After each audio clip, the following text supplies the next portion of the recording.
നമസ്കാരം. നമ്മളിന്ന് സംസാരിക്കാൻ പോകുന്നത് ശരിക്കും പറഞ്ഞാൽ ഒരു വിചിത്രമായ കഥയാണ്. ഒന്ന് ചിന്തിച്ചു നോക്കൂ. ഒരു കച്ചവട കമ്പനി, അതായത് ഇന്നത്തെ ഏതെങ്കിലും ഒരു മൾട്ടിനാഷണൽ കമ്പനി പോലെ ഒരു രാജ്യത്തെ മൊത്തത്തിൽ ഭരിക്കുന്നത്. ഏതാണ്ട് അതുപോലൊരു സാഹചര്യമായിരുന്നു ഇന്ത്യയിൽ ഈസ്റ്റ് ഇന്ത്യ കമ്പനിക്ക്. അപ്പോൾ നമ്മളിന്ന് നോക്കുന്നത് ആ കമ്പനിയുടെ കയ്യിൽ നിന്ന് ബ്രിട്ടീഷ് ഗവൺമെൻറ് എങ്ങനെയാണ് ഓരോ നിയമങ്ങൾ കൊണ്ടുവന്ന് പതിയെ പതിയെ അധികാരം പിടിച്ചെടുത്തതെന്നാണ്. 1773 തുടങ്ങി 1858 അവസാനിക്കുന്ന ഒരുതരം നിയമപരമായ ടേക്ക് ഓവർ. അപ്പോൾ ഈ അധികാര വടംവലി എങ്ങനെയായിരുന്നു എന്ന് നമുക്കൊന്ന് വിശദമായി നോക്കിയാലോ? തീർച്ചയായും. ഇതൊരു സാധാരണ ടേക്ക് ഓവർ അല്ല. ഒരു വ്യാപാര സ്ഥാപനത്തെ ഒരു ഭരണകൂടമാക്കി, എന്നിട്ട് ആ ഭരണകൂടത്തെ ഒരു സാമ്രാജ്യത്തിന്റെ ഭാഗമാക്കിയ നിയമങ്ങളുടെ ഒരു പരമ്പരയാണിത്. ഇതിലെ ഓരോ നിയമവും ഇന്ത്യയിലെ ഭരണം കൂടുതൽ കേന്ദ്രീകരിക്കാനും ലണ്ടനിൽ നിന്ന് കുറച്ചുകൂടി കാര്യക്ഷമമായി നിയന്ത്രിക്കാനുമുള്ള ഓരോ ചുവടുവെപ്പായിരുന്നു. അപ്പോ ആദ്യത്തെ ചുവടുവെപ്പ് 1773 റെഗുലേറ്റിംഗ് ആക്ട്. എൻ്റെ ഒരു സംശയം ഇതാണ്, അതുവരെ സ്വന്തം ഇഷ്ടത്തിന് കച്ചവടം ചെയ്തിരുന്ന ഒരു കമ്പനിയുടെ കാര്യത്തിൽ ബ്രിട്ടീഷ് സർക്കാർ എന്തിനാ പെട്ടെന്ന് ഇടപെടാൻ തുടങ്ങിയത്?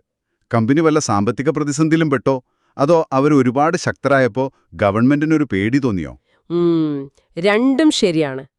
കമ്പനി സാമ്പത്തികമായിട്ടൊരു തകർച്ചയുടെ വക്കിലായിരുന്നു. അഴിമതിയും പിന്നെ സ്വകാര്യ വ്യാപാരവും കാരണം ഉദ്യോഗസ്ഥർക്ക് വലിയ പണക്കാരായി, പക്ഷെ കമ്പനി കടത്തിലായി.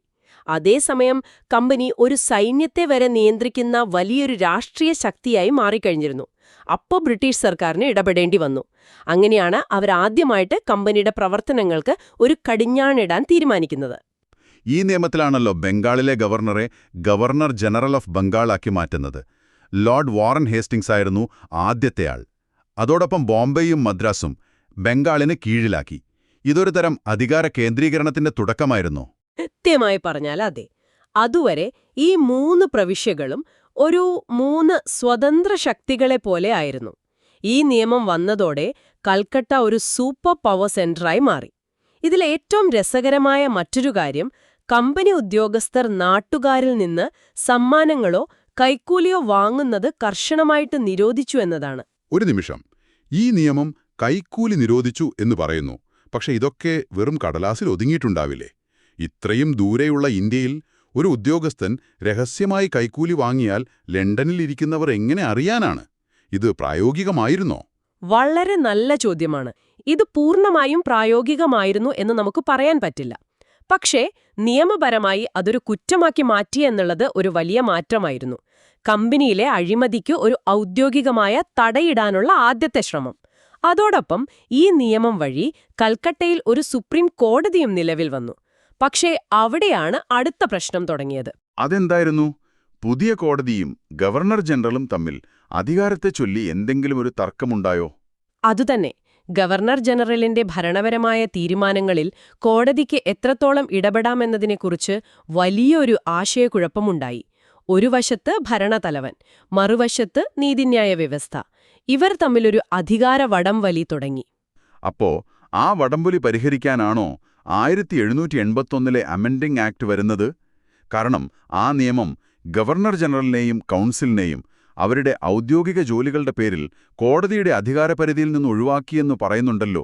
ഇത് കോടതിയുടെ ചിറകരിയുന്നതിന് തുല്യമല്ലേ? ഒരു തരത്തിൽ നോക്കിയാൽ അതെ. ഭരണപരമായ കാര്യങ്ങളിൽ കോടതി ഇടപെടുന്നത് തടഞ്ഞ് എക്സിക്യൂട്ടീവിനൊരു പൂർണ്ണ സ്വാതന്ത്ര്യം നൽകുകയായിരുന്നു ലക്ഷ്യം. എന്നാൽ ഇതിൽ ശ്രദ്ധേയമായ മറ്റൊരു കാര്യമുണ്ട്. കൽക്കട്ടയിലെ സാധാരണ നിവാസികൾ കോടതിയുടെ കീഴിൽ വരും. പക്ഷേ വിചാരണ ചെയ്യുമ്പോൾ അവരുടെ വ്യക്തിനിയമം, അതായത് ഹിന്ദുക്കൾക്ക് ഹിന്ദു നിയമവും മുസ്ലിങ്ങൾക്ക് മുഹമ്മദൻ നിയമവും അനുസരിച്ച് വിധി പറയണമെന്നും ഈ നിയമം വ്യവസ്ഥ ചെയ്തു. പ്രാദേശികമായ രീതികളെ അംഗീകരിച്ചുകൊണ്ട് ഭരിക്കാനുള്ള ബ്രിട്ടീഷുകാരുടെ തന്ത്രത്തിന്റെ ആദ്യ സൂചനകളിലൊന്നാണിത്. ഓക്കെ, അപ്പോൾ 1781 നിയമം ഗവർണർ ജനറലിന് കോടതിയിൽ നിന്ന് ഒരു തരം നിയമപരമായ സംരക്ഷണം നൽകി. പക്ഷേ കമ്പനി മൊത്തത്തിൽ ബ്രിട്ടീഷ് ഗവൺമെന്റിന്റെ പൂർണ്ണ നിയന്ത്രണത്തിന് പുറത്താണെന്ന തോന്നൽ അപ്പോഴും ലണ്ടനിൽ ഉണ്ടായിരുന്നിരിക്കണം. ആ ഒരു പൂർണ്ണ നിയന്ത്രണം ഏറ്റെടുക്കാനുള്ള ശ്രമമായിരുന്നു 1784 പിറ്റ്സ് ഇന്ത്യ ആക്ട്. തീർച്ചയായും. പിറ്റ്സ് ഇന്ത്യ ആക്ട് ഒരു നിർണായകമായ നീക്കമായിരുന്നു. കമ്പനിയുടെ ജോലികളെ അത് രണ്ടായിട്ട് പകുത്തു: കച്ചവടവും രാഷ്ട്രീയവും. ഇവിടെയാണ് ഇരട്ട സർക്കാർ എന്ന സംവിധാനം വരുന്നത്. ഇതിനെ ഇങ്ങനെ ചിന്തിക്കാം: കമ്പനിയുടെ സ്വന്തം ബോർഡ് മീറ്റിംഗ്, അതായത് കോർട്ട് ഓഫ് ഡയറക്ടർമാർ, അവരുടെ ദിവസേനയുള്ള കച്ചവടം നോക്കിയാൽ മതി. പക്ഷേ രാജ്യകാര്യങ്ങൾ, അതായത് നികുതി, സൈന്യം, മറ്റു രാജ്യങ്ങളുമായുള്ള ബന്ധം, ഇതൊക്കെ തീരുമാനിക്കാൻ ഗവൺമെന്റ് നിയമിച്ച ഒരു സൂപ്പർവൈസറി ബോഡിയായി ബോർഡ് ഓഫ് കൺട്രോൾ ലണ്ടനിൽ വന്നു. ഫലത്തിൽ കമ്പനിയുടെ രാഷ്ട്രീയ അധികാരങ്ങൾക്കൊരു പൂട്ടിട്ടു. അതായത് കമ്പനി കച്ചവടം നോക്കുക, സർക്കാർ ഭരണം നോക്കുക. അതെ. പക്ഷെ അതിലും വലിയൊരു മാറ്റം ഈ നിയമം കൊണ്ടുവന്നു. അതുവരെ കമ്പനിയുടെ പ്രദേശങ്ങൾ എന്നറിയപ്പെട്ടിരുന്ന സ്ഥലങ്ങളെ ആദ്യമായിട്ട് ഇന്ത്യയിലെ ബ്രിട്ടീഷ് അധീന പ്രദേശങ്ങൾ എന്ന് ഔദ്യോഗികമായി വിളിച്ചു. ആ പേരുമാറ്റം വളരെ വലുതായിരുന്നു. അത് വ്യക്തമായൊരു സന്ദേശം നൽകി. ഇതിനി കമ്പനിയുടെ സ്വകാര്യ സ്വത്തല്ല, ബ്രിട്ടീഷ് സാമ്രാജ്യത്തിന്റെ ഭാഗമാണ്. അടുത്തതായി 1786 ഒരു ചെറിയ നിയമമുണ്ട്. ലോർഡ് കോൺവാലിസ് ഗവർണർ ജനറൽ ആകുന്നതിനു മുൻപ് ചില ഡിമാൻഡുകൾ വെച്ചു എന്ന് കാണുന്നു. സ്വന്തം കൗൺസിലിന്റെ തീരുമാനം മറികടക്കാനുള്ള അധികാരം, കമാൻഡർ ഇൻ ചീഫ് പദവി, ഇതൊക്കെ വേണമെന്ന്. ഇത് ശരിക്കും ഇന്നത്തെ കാലത്ത് ഒരു പുതിയ സിഇഒ ജോലി ഏറ്റെടുക്കുന്നതിനു മുൻപ് ബോർഡിന്റെ ചില തീരുമാനങ്ങൾ ഞാൻ വീറ്റോ ചെയ്യും എന്നുറപ്പുവരുത്തുന്നത് പോലെയുണ്ടല്ലോ. വളരെ ശരിയായൊരു നിരീക്ഷണമാണ്. ഗവർണർ ജനറൽ വെറുമൊരു അധ്യക്ഷൻ മാത്രമല്ല, നിർണായക തീരുമാനങ്ങൾ ഒറ്റയ്ക്കെടുക്കാൻ അധികാരമുള്ള ഒരു ഭരണാധികാരിയായി മാറുകയായിരുന്നു. പിന്നീട് 1793 ചാർട്ടർ ആക്ട് വന്നപ്പോൾ കോൺവാലിസിനു നൽകിയ ഈ പ്രത്യേക അധികാരം ഭാവിയിലെ എല്ലാ ഗവർണർ ജനറൽമാർക്കും നൽകി. അതായത് ആ പദവി കൂടുതൽ ശക്തമാക്കി. 1793 നിയമം കമ്പനിയുടെ വ്യാപാര കുത്തക അടുത്ത 20 വർഷത്തേക്ക് കൂടി നീട്ടിക്കൊടുത്തു എന്നും പറയുന്നുണ്ട്. അതെ, പക്ഷേ അതിൽ ഒളിഞ്ഞിരുന്നൊരു കേണി ഉണ്ടായിരുന്നു. ലണ്ടനിലെ ബോർഡ് ഓഫ് കൺട്രോളിലെ അംഗങ്ങൾക്കും ഉദ്യോഗസ്ഥർക്കും ശമ്പളം ഇന്ത്യൻ വരുമാനത്തിൽ നിന്ന് നൽകാൻ തീരുമാനിച്ചു. ഇവിടെയാണ് സാമ്പത്തിക ചൂഷണത്തിന് ഒരു നിയമപരമായ ചട്ടക്കൂടുണ്ടാവുന്നത്. അതായത് ഇന്ത്യയെ ഭരിക്കുന്നതിന്റെ ചെലവ് ഇന്ത്യക്കാർ തന്നെ കൊടുക്കണം, പക്ഷേ അതിന്റെ ഗുണഫലം മുഴുവൻ ബ്രിട്ടനിലേക്ക് പോകും. പിന്നീട് ദാദാഭായ് നവറോജിയെപ്പോലുള്ളവർ ഇതിനെ ചോർച്ചാ സിദ്ധാന്തം എന്ന് വിളിച്ചു.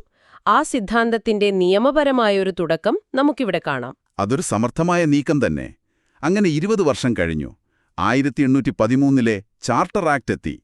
നൂറ്റാണ്ടുകളായി ലാഭമുണ്ടാക്കിയ കമ്പനിയുടെ വ്യാപാര കുത്തക അവർ അവസാനിപ്പിച്ചു. ചായയിലും ചൈനയുമായുള്ള വ്യാപാരത്തിലും ഒഴികെ മറ്റെല്ലാ മേഖലകളും എല്ലാ ബ്രിട്ടീഷ് വ്യാപാരികൾക്കുമായി തുറന്നുകൊടുത്തു.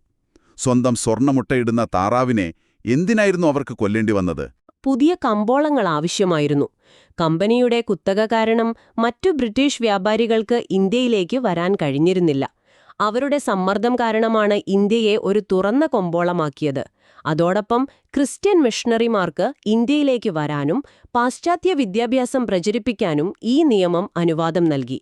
ഇതൊരുതരം സാംസ്കാരിക അധിനിവേശത്തിന്റെ തുടക്കമായിരുന്നു.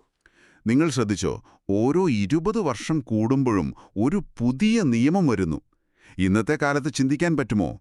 ഓരോ 20 വർഷത്തിലും ഒരു രാജ്യത്തിന്റെ ഭരണഘടനയുടെ അടിസ്ഥാനം തന്നെ മാറ്റിയെഴുതുന്നത്. അത്രയും അസ്ഥിരമായൊരു പരീക്ഷണമായിരുന്നു ബ്രിട്ടീഷുകാർ ഇന്ത്യയിൽ നടത്തിയത്. അതെ, ഓരോ 20 വർഷത്തിലും അവർ തങ്ങളുടെ നിയന്ത്രണം ഒന്നുകൂടി മുറുക്കുകയായിരുന്നു. അതിന്റെ ഒരു ഉച്ചസ്ഥായിയായിരുന്നു 1833 ചാർട്ടർ ആക്ട്. ബ്രിട്ടീഷ് ഇന്ത്യയിലെ കേന്ദ്രീകരണത്തിന്റെ അവസാന ഘട്ടം എന്നാണ് ഈ രേഖയിൽ അതിനെ വിശേഷിപ്പിക്കുന്നത്. ഗവർണർ ജനറൽ ഓഫ് ബംഗാൾ എന്നത് ഗവർണർ ജനറൽ ഓഫ് ഇന്ത്യ ആയി മാറി. ലോർഡ് വില്യം ബെന്റിക്കായിരുന്നു ആദ്യത്തെയാൾ. ഇതൊരു വെറും പേരുമാറ്റമായിരുന്നോ, അതോ അതിനപ്പുറം എന്തെങ്കിലും ഉണ്ടായിരുന്നോ? അതൊരു വലിയ മാറ്റമായിരുന്നു. ബ്രിട്ടീഷ് ഇന്ത്യയുടെ മുഴുവൻ നിയമനിർമ്മാണ അധികാരവും ആ ഒരാളിൽ കേന്ദ്രീകരിച്ചു. ബോംബെ, മദ്രാസ് ഗവർണർമാർക്ക് നിയമമുണ്ടാക്കാനുള്ള അധികാരം പൂർണ്ണമായും നഷ്ടപ്പെട്ടു. അതിലും പ്രധാനമായി ഈ നിയമത്തോടെ ഈസ്റ്റ് ഇന്ത്യ കമ്പനിയുടെ കച്ചവടം പൂർണ്ണമായും നിർത്തി. ചായയുടെയും ചൈനയുടെയും കുത്തകയും പോയി. കമ്പനി ഒരു ശുദ്ധമായ ഭരണസ്ഥാപനം മാത്രമായി മാറി. അപ്പോ കമ്പനി ഇനി കച്ചവടം ചെയ്യുന്നില്ല, ഭരിക്കുക മാത്രം ചെയ്യുന്നു. അതെ, കമ്പനിയുടെ പ്രദേശങ്ങൾ ബ്രിട്ടീഷ് രാജാവിന് വേണ്ടി വിശ്വസ്തതയോടെ, അതായത് ഇൻട്രസ്റ്റ്, കൈവശം വയ്ക്കുകയാണെന്ന് ഈ നിയമം വ്യക്തമായി പ്രഖ്യാപിച്ചു. അതായത് നിങ്ങൾ ഞങ്ങളുടെ ഒരു മാനേജർ മാത്രമാണ്, ഉടമസ്ഥൻ ഞങ്ങളാണ് എന്ന് ബ്രിട്ടീഷ് സർക്കാർ കമ്പനിയോട് തുറന്നു പറയുകയായിരുന്നു. ഈ നിയമത്തിൽ സിവിൽ സർവീസുമായി ബന്ധപ്പെട്ട് ഒരു ശ്രമം നടന്നതായി കാണുന്നുണ്ടല്ലോ. ഇന്ത്യക്കാരെ ഒരു തസ്തികയിൽ നിന്നും ഒഴിവാക്കരുത് എന്ന വ്യവസ്ഥയോടെ ഒരു തുറന്ന മത്സരം അവതരിപ്പിക്കാൻ ശ്രമിച്ചു. പക്ഷേ അത് നടന്നില്ല. എന്തായിരുന്നു കാരണം? കമ്പനിയുടെ കോർട്ട് ഓഫ് ഡയറക്ടർമാർ അതിനെ ശക്തമായി എതിർത്തു. ഉയർന്ന തസ്തികകൾ ഇന്ത്യക്കാർക്ക് നൽകുന്നത് അവർക്ക് ചിന്തിക്കാൻ പോലും കഴിയില്ലായിരുന്നു. അവരുടെ എതിർപ്പ് കാരണം ആശ്രമം പരാജയപ്പെട്ടു. പക്ഷേ ആ ആശയം അവിടെ ചർച്ചയായി എന്നത് തന്നെ ഒരു വലിയ കാര്യമായിരുന്നു. അങ്ങനെ നമ്മൾ ഈ പരമ്പരയിലെ അവസാനത്തെ ചാപ്റ്ററാക്റ്റിലേക്ക് എത്തുകയാണ്. 1853 ഇതിൽ ഒരുപാട് ആദ്യത്തെ കാര്യങ്ങൾ നടന്നതായി കാണുന്നു. അതെ, അതുവരെ ഗവർണർ ജനറലിന്റെ കൗൺസിൽ തന്നെയാണ് നിയമം ഉണ്ടാക്കിയിരുന്നതും അത് നടപ്പിലാക്കിയിരുന്നതും. ഈ നിയമം ആ രണ്ട് ജോലികളെയും ആദ്യമായി വേർതിരിച്ചു. നിയമമുണ്ടാക്കാൻ വേണ്ടി മാത്രം ഇന്ത്യൻ സെൻട്രൽ ലെജിസ്ലേറ്റീവ് കൗൺസിൽ എന്ന പേരിൽ ഒരു പ്രത്യേക സഭ രൂപീകരിച്ചു. ബ്രിട്ടീഷ് പാർലമെന്റിന്റെ മാതൃകയിൽ പ്രവർത്തിച്ച ഒരു മിനി പാർലമെന്റായിരുന്നു അത്. ഇവിടെയാണ് 1833 നടക്കാതെ പോയ ആ കാര്യം, സിവിൽ സർവീസിലേക്കുള്ള തുറന്ന മത്സരം യാഥാർത്ഥ്യമായത്. ഇന്ത്യക്കാർക്കും ഇനി മത്സരിക്കാം. അതൊരു നിർണായകമായ ചുവടുവെപ്പായിരുന്നു. കാരണം അതുവരെ ഇന്ത്യക്കാരെ ഭരിക്കപ്പെടേണ്ടവർ മാത്രമായിട്ടാണ് കണ്ടിരുന്നത്. ഭരിക്കുന്നവരുടെ ഭാഗമാകാൻ ഇന്ത്യക്കാർക്കും അവസരമുണ്ട് എന്ന് നിയമപരമായി അംഗീകരിക്കുന്നത് ആദ്യമായിട്ടായിരുന്നു. തീർച്ചയായും പ്രായോഗികമായ ഒരുപാട് തടസ്സങ്ങളുണ്ടായിരുന്നു. പക്ഷെ ആ വാതിൽ ആദ്യമായി തുറന്നത് ഇവിടെയാണ്. അതോടൊപ്പം ആ പുതിയ മിനി പാർലമെന്റിൽ ആദ്യമായി പ്രാദേശിക പ്രാതിനിധ്യവും കൊണ്ടുവന്നു. എന്നാൽ ഈ നിയമത്തിലെ ഏറ്റവും ഗൗരവമേറിയ, അല്ലെങ്കിൽ ഒരുപക്ഷെ ഭയപ്പെടുത്തുന്ന ഒരു സൂചന മറ്റൊന്നായിരുന്നില്ലേ? നിങ്ങൾ ഉദ്ദേശിച്ചത് കമ്പനിയുടെ ഭരണകാലാവധി നീട്ടിക്കൊടുത്തില്ല എന്നതാണോ? അതെ, മുൻപുള്ള നിയമങ്ങളിലെല്ലാം അടുത്ത 20 വർഷത്തേക്ക് എന്ന് പറഞ്ഞിരുന്നു. പക്ഷേ ഇത്തവണ അങ്ങനെ ഒരു ഉറപ്പും നൽകിയില്ല. ബ്രിട്ടീഷ് കിരീടത്തിനു വേണ്ടി ഭരണം തുടരാൻ അനുവദിച്ചു എന്ന് മാത്രമേ പറഞ്ഞുള്ളൂ. ഇത് കമ്പനിക്കുള്ളൊരു അവസാന മുന്നറിയിപ്പായിരുന്നോ? തീർച്ചയായും. നിങ്ങളുടെ സമയം എണ്ണപ്പെട്ടു കഴിഞ്ഞു. എപ്പോൾ വേണമെങ്കിലും ഞങ്ങൾ ഈ ഭരണം അവസാനിപ്പിക്കുമെന്നൊരു വ്യക്തമായ സന്ദേശമായിരുന്നു അത്.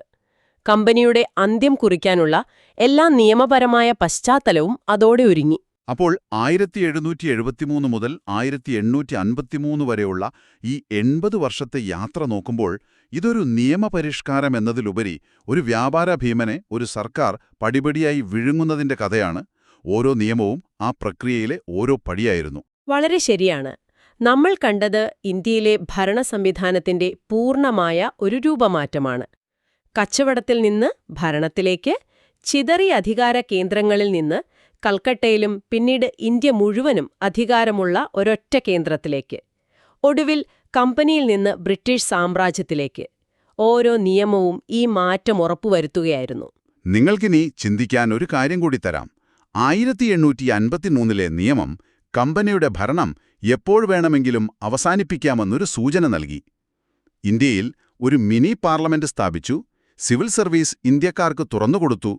ഭരണം ഏറ്റെടുക്കാനുള്ള എല്ലാ നിയമപരമായ പശ്ചാത്തലവും ഒരുങ്ങിയിരിക്കുന്ന ഈ സാഹചര്യത്തിൽ ആ അവസാനത്തെ ആണിയടിക്കാൻ, കമ്പനി ഭരണത്തിന് പൂർണ്ണമായും അന്ത്യം കുറിക്കാൻ ബ്രിട്ടീഷ് സർക്കാരിനെ പ്രേരിപ്പിക്കാൻ തക്കവണ്ണം എങ്ങനെയുള്ളൊരു വലിയൊരു ഷോക്കായിരിക്കും ഇന്ത്യയിൽ സംഭവിക്കേണ്ടിയിരുന്നത്? ആ ഒരു വഴിത്തിരിവ് എന്തായിരുന്നു?